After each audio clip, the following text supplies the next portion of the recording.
সুন্দর কাপল friendly actually জায়গাটা। অনেক কাপল এসছে, ফ্রেন্ড এসছে। আমি প্রাইভেসির রিজনে আমি তাদের ভিডিওটা করছি না। চাটা কিন্তু দারুণ, ভীষণ সুন্দর খেতে। টেস্ট করার জন্য এই প্যান ফ্রাইড মোমোটা আমরা নিয়ে নিয়েছি এখন। তো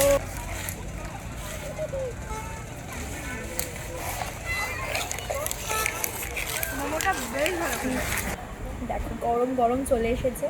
যে দিদি প্লিজ নাও, তো ফেরালাম না।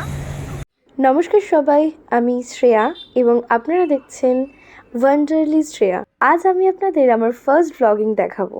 আজ আমি যাচ্ছি মিলেনিয়াম পার্ক, যেটি কিনা কলকাতায় অবস্থিত। তো বন্ধুরা দেখতে থাকুন এবং পাশে থাকুন আমায় সাপোর্ট করার জন্য। আমার চ্যানেলটিকে সাবস্ক্রাইব করতে কিন্তু ভুলবেন না। আর ভিডিও ভালো লাগলে লাইক করবেন এবং আপনাদের কেমন লাগছে সেটা কমেন্টে কিন্তু জানাবেন। আচ্ছা, এখন আমি আছি বিরাটি স্টেশনে।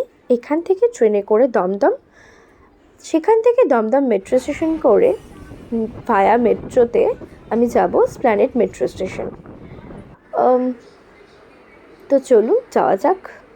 দেখুন কত লাইন পড়েছে, অলরেডি যথেষ্ট বিজি সানডে।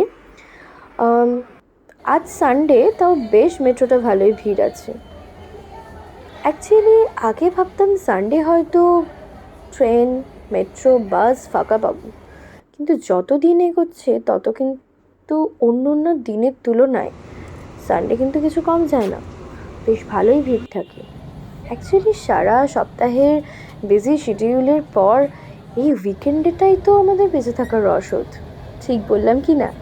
যাই হোক, তো একটাও তো সিট পেলাম না মেট্রোতে। তো ভাবলাম যে মেট্রোর ভেতরটা কিছু শ্যুট করে নিই, আপনাদের দেখাতে পারবো। তো ওই জন্য আপনারা দেখে নিন।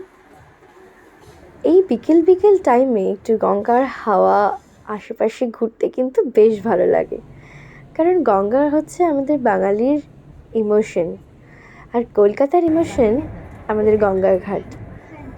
তো গঙ্গার ঘাট কার কার ভালো লাগে ঘুরতে যেতে, আপনারা কিন্তু কমেন্ট করে জানাবেন।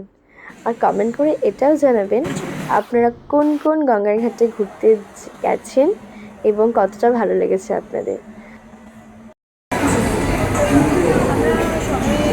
জাস্ট স্প্ল্যানেড মেট্রো স্টেশনে নামলাম। তো মোটামুটি দমদম থেকে 20 মিনিট লাগলো আমাদের আসতে। চলো যাওয়া যাক।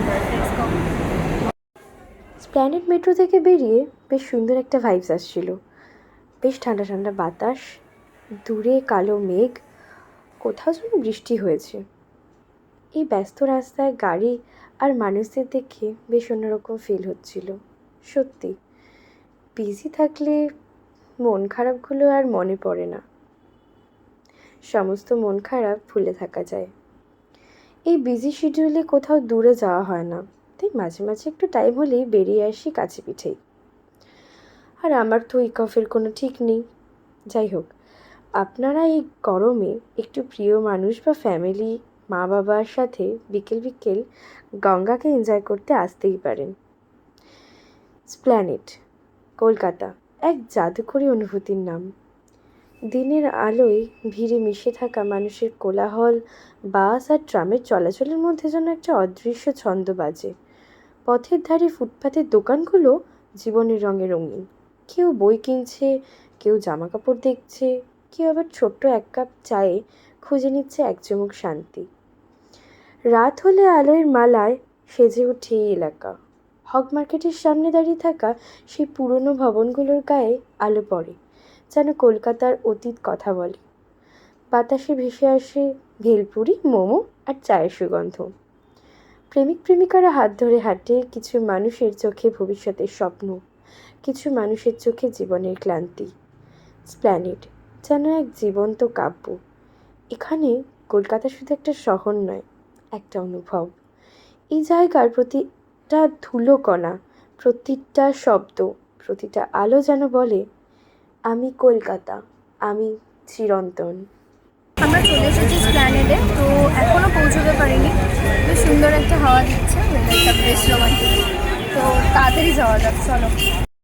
হ্যালো, লাস্ট অবধি আমরা পৌঁছে গেলাম মিলেনিয়াম পার্কে। মানে এখনও এন্ট্রি নিইনি, বাট মিলেনিয়াম পার্কের দিকে আমরা যাচ্ছি। আমরা প্ল্যানেট থেকে মিনি বাসে করে এলাম। জাস্ট বেশিক্ষণের টাইম লাগবে না, মোটামুটি 10 মিনিটের মধ্যে আমরা নেমে গেছি এখানে। দেন এবার আমরা মিলেনিয়াম পার্কের দিকে যাওয়া যাক। আমরা এটা প্রায় মিলেনিয়াম পার্কের সামনে চলে এসেছি। তো সামনে SBI অফিস সবাই দেখতে পাচ্ছ, হিউজ, মানে একটা বিগ অফিস SBI এর। আশা করছি সবাই মোটামুটি চেনো যারা দিকটা এসছো। তো ঠিক এইখানটাতে এর অপোজিটেই হচ্ছে মিলেনিয়াম পার্ক। আমরা এখন এন্ট্রি নেব, এখন হেঁটে হেঁটে এলাম।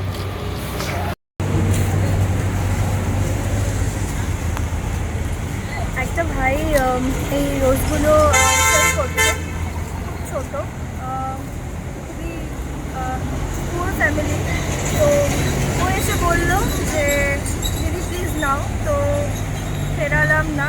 খুব খারাপ লাগলো দেখে যে এত ছোটো বয়সে অ্যাটলিস্ট মানে পেটের দায় এগুলো করছে।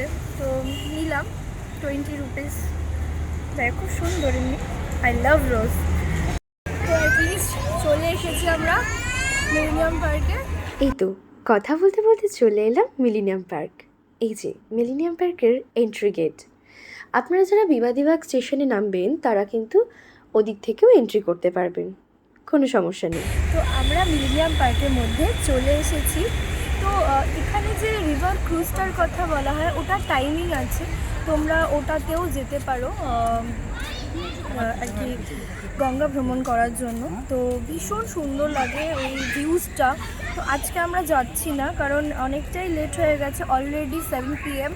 তো এতটা লেটে আই গেস ক্রুজটা ছাড়ে না। তবুও আমরা গিয়ে একবার কথা বলবো ওখানে যে এই টাইমে কোনো ক্রুজ আছে নাকি। তো যদি থাকে তো আমরা হয়তো যাব, আর নয়তো আজকে যাওয়া হবে না। তো সেই ব্লগটা নেক্সট দিন আনবো। অবশ্যই কিন্তু আমাদের চ্যানেলটা সাবস্ক্রাইব করতে হবে আরও এরকম ভিডিও দেখার জন্য। তো এখানেই শেষ না, আরও ভিডিও আছে। তো চলো আমরা পুরো পার্কটাকে ঘুরে দেখাই। এখনও তো গঙ্গার ভিউটাই আমি দেখাইনি ভিডিওতে, জাস্ট আমি এন্ট্রি নিলাম, এই জাস্ট সামনের পার্কটুকু আমরা দেখাচ্ছি। তো চলো, যাই হোক, যাওয়া যাক, দেখা যাক ভেতরটা কেমন। সত্যি অপূর্ব। নিঃশব্দে গঙ্গার ঢেউগুলো যখন মিলেনিয়াম পার্কের পাড়ে গিয়ে আলতো করে চুমু খায়, তখন মনে হয় যেন সময় থমকে গেছে। কলকাতার ব্যস্ত রাস্তাগুলো থেকে কয়েক কদম দূরে এমন একটা জায়গা যেখানে শহরের কোলাহল গলে যায় গোধূলির রঙে। মিলেনিয়াম পার্ক যেন এক জীবন্ত কবিতা, যেখানে প্রতিটি গাছ একটা করে ছায়া লেখে, প্রতিটি বেঞ্চ এক একটা না বলা গল্পের আশ্রয়। প্রেমিক প্রেমিকারা হাত ধরে বসে থাকে না, শুধু ভালোবাসা নয়, তারা যেন সময়কেও ধরে রাখার চেষ্টা করে। বাতাসে হালকা হাওয়ার ছোঁয়া, গঙ্গার পাশ দিয়ে ভেসে যাওয়া জাহাজের হুইসেলের শব্দ, আর দূরে হাওড়া ব্রিজের দিকে তাকিয়ে থাকা কিছু চোখ, সব মিলিয়ে এক অন্যরকম আবেশ তৈরি করে। ওই যে বাচ্চাদের হাসির শব্দ, ফুস্টলের মোহনীয় গন্ধ, আর কংক্রিট বেঞ্চে বসে থাকা বৃদ্ধ একজোড়া চোখ, যার মধ্যে লুকিয়ে থাকে শতাব্দীর স্মৃতি। মিলেনিয়াম পার্ক যেন শহরের হৃদয়ে এক টুকরো নস্টালজিয়া। এটা কেবল পার্ক নয়, এটা কলকাতার মন, যেখানে প্রকৃতি, মানুষ আর সময় একসাথে বুনে চলে এক অনন্ত দিনের স্বপ্ন। তো জায়গাটা খুব সুন্দর। এখানে মেনলি আপনারা ফ্রেন্ড কাপলস আসতেই পারে। খুব সুন্দর কাপল ফ্রেন্ডলি অ্যাকচুয়ালি জায়গাটা। আর এখানে মেইনলি বেশিরভাগ ফ্রেন্ডস আর কাপলরাই এসছে, অনেক ফ্যামিলি মেম্বাররাও এসছে, ফ্যামিলি নিয়ে বাচ্চারাও এসছে, বাচ্চারা খেলছে, ওদিকটা ক্রিকেট খেলছে। আর অনেক কাপল এসছে, ফ্রেন্ড এসছে। আমি প্রাইভেসির রিজনে আমি তাদের ভিডিওটা করছি না, অ্যাকচুয়ালি উচিত নয়। বাট আমি বলবো যে যদি উইকেন্ডেতে সময় কাটাতে চাও ফ্রেন্ডস অ্যান্ড কাপল মিলে, অবশ্যই এখানে আসতে পারো। আনফর্চুনেটলি 7:30 বাজে, এখনই এই পার্কটা বন্ধ হয়ে যাচ্ছে। তো সিকিউরিটিরা আমাদের বলছে যে আমরা যাতে এখান থেকে বেরিয়ে যাই, এবার আস্তে আস্তে পার্কটা বন্ধ হবে যেহেতু, সেহেতু আনফর্চুনেটলি আমরা এখন ব্লগটা শেষ করব। আমরা আরও ওই দিকটা আছে, সবটা দেখানো হলো না আজকে, মোটামুটি কভার করার ট্রাই করেছি। নেক্সট দিন যেদিনকে রিভার ক্রুজে আসবো সেদিনকে পুরোটা দেখানোর ট্রাই করবো, কারণ আজকে একটু লেট হয়ে গেছে, কারণ আমি অফিস থেকে এসে দেন এখানে এসেছি। আমার উইকেন্ডে বলে নেই কিছু, মানে সবার যেরকম সানডে থাকে, তো আমার সানডে ছুটি নেই। তো আমি ওই কারণে অফিস থেকে এসেছি বলে একটু লেট হয়ে গেছে আমাদের ঢুকতে ঢুকতে। তো নেক্সট দিন আমরা দেখাবো, তো অবশ্যই তার জন্য আমাদের সাথে থাকতে হবে। আমি খুবই দুঃখিত আপনাদের কাছে যে আজকে আমি পুরো ভিডিওটা দেখাতে পারলাম না। নেক্সট দিন অবশ্যই ট্রাই করব পুরোটা দেখানোর, তো প্লিজ আপনারা কিছু মনে করবেন না। Thank you. আমরা এসেছি এখানে, মানে যেখানটা মিলেনিয়াম পার্কের এন্ট্রিটা, এখানে অনেক ফাস্ট ফুডের দোকান আছে। তো আমরা এখন কিছু স্ন্যাক্স খাবো, দেন বাড়ি ফিরবো। তো তোমরা এখানে 3-4টে দোকান পেয়ে যাবে। ফাস্ট ফুড বলে একটা সেন্টার আছে, আরও আশেপাশে অনেকগুলোই শপ আছে খাবারের। তো এখান থেকে তোমরা সন্ধ্যাবেলা স্ন্যাক্সটা নিতে পারো। আদারওয়াইজ তোমরা যদি অন্য অপশান চাও যে ক্যাফেতে যাবে বা অন্য দিকটা যাবে, তো এখান থেকে স্প্ল্যানেডের দিকটা তোমরা যেতে পারো। তো চলো আমরা যাই, একটু কিছু সকাল থেকে বেরিয়েছি, কিচ্ছু খাইনি, তো একটু কিছু খাওয়া যাক।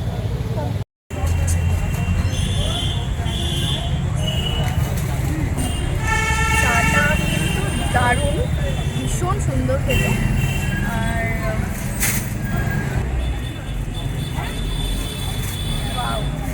সত্যি খুব সুন্দর খেতে চাটা।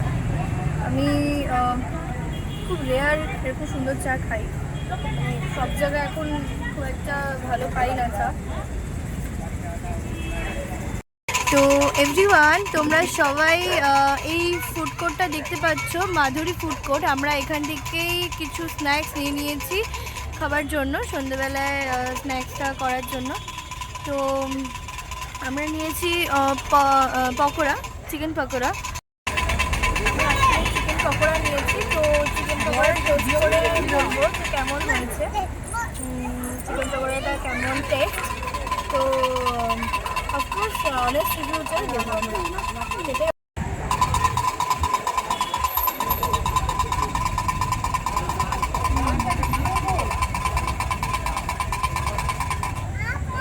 পকোড়াটা বেশ ভালো, কিন্তু এটার সাথে যে গ্রেভিটা, মানে সসটা আমার অ্যাভারেজ লেগেছে। টেস্ট করার জন্য এই প্যান ফ্রাইড মোমোটা আমরা নিয়ে নিয়েছি এখন। তো আমরা এখন টেস্ট করে দেখবো এটা কেমন। ফার্স্টে আমি স্যুপটা একটু টেস্ট করি।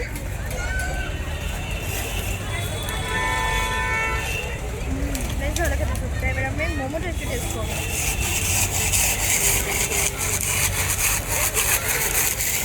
প্রচণ্ড গ্রেভি, যারা একটু ঝাল ঝাল গ্রেভি খেতে পছন্দ করো তারা কিন্তু এটা নিতে পারো।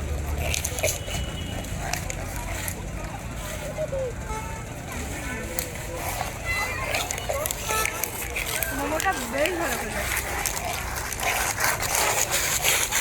নিয়ে নিয়েছি আরেকটা মিক্স চাউমিন, মানে আরেকটা নয়, অ্যাকচুয়ালি মোমোর পরে আরেক প্লেট মিক্স চাউমিন আমরা ট্রাই করার জন্য মিক্স চাউমিন নিয়ে নিয়েছি। যদিও দিন দিন এসব বাইরের ফাস্ট ফুড খেয়ে আমি মোটো হয়ে যাচ্ছি, কিন্তু ইটস ওকে, বাইরে বেরোলে একটু করাই যায়। তো দেখো গরম গরম চলে এসেছে, একদম ফ্রেশ বানিয়ে দিল এখনই। তো আশা করছি ভালো হবে, খারাপ হবে না। তো টেস্ট করে দেখা যাক। আমি অনেস্ট রিভিউ দেবো বলেছি, আমি কিন্তু এর আগে অনেস্ট রিভিউ দিয়েছি। মোমোটা অসাধারণ ছিল, বাট চিকেন পকোড়াটা আমার মোটামুটি লেগেছে অ্যাভারেজ, মানে ওকে ওকে, মানে এরকম টাইপের। বাট এখন এটা রিভিউ আমি দেবো, আগে টেস্ট করে নিই।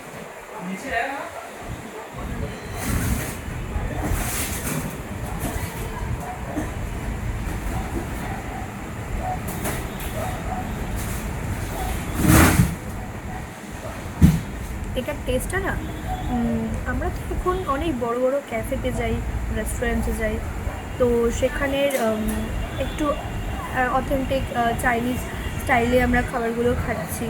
বাট এটা হচ্ছে সেই ছোটোবেলার একটা স্বাদ ফিরে পেলাম, মানে ছোটোবেলাতে এত কিছু ছিল না, মানে একদম এরকম চাইনিজ স্টাইলের সাংহাই বা চাউম্যান, মানে যেরকম এখন রেস্টুরেন্টগুলো হয়েছে, ছোটোবেলায় আমাদের ছোটোবেলায় এত ছিল না। আমাদের ছোটোবেলায় স্ট্রিট ফুডের মধ্যে চাউমিন বলতে এরকমই, একটু অয়েলি হবে। তো সেই টেস্টটা আমি আবার এটাতে ফিরে পেলাম। ওয়েল অ্যান্ড গুড, ঠিকঠাক, ভালো লেগেছে। তোমরা খেয়ে দেখতে পারো এখানে এলে অবশ্যই। তো চলো, আজকের মতো আমাদের ঘোরাঘুরি শেষ হয়ে গেছে। এখন বাজে রাত 9টা, তো বাড়ি ফিরতে হবে। আমাদের ঘোরা কমপ্লিট। তোমাদেরকে সবটা আমি ভিডিও করে দেখিয়েছি। আর বাদ বাকিটা নেক্সট আরেকদিন যেদিনকে আসবো সেদিনকে আরও ভালো করে ঘুরিয়ে দেখাবো, কারণ বললাম আমি সবটা দেখাতে পারিনি, কারণ আমাদের একটু লেট হয়ে গেছিলো। এখানটায় মোটামুটি 7:30টার মধ্যে সিকিউরিটিরা বেরিয়ে যেতে বলে, যেহেতু আর কি গেট বন্ধ হয়ে যায়, তো সেই কারণে।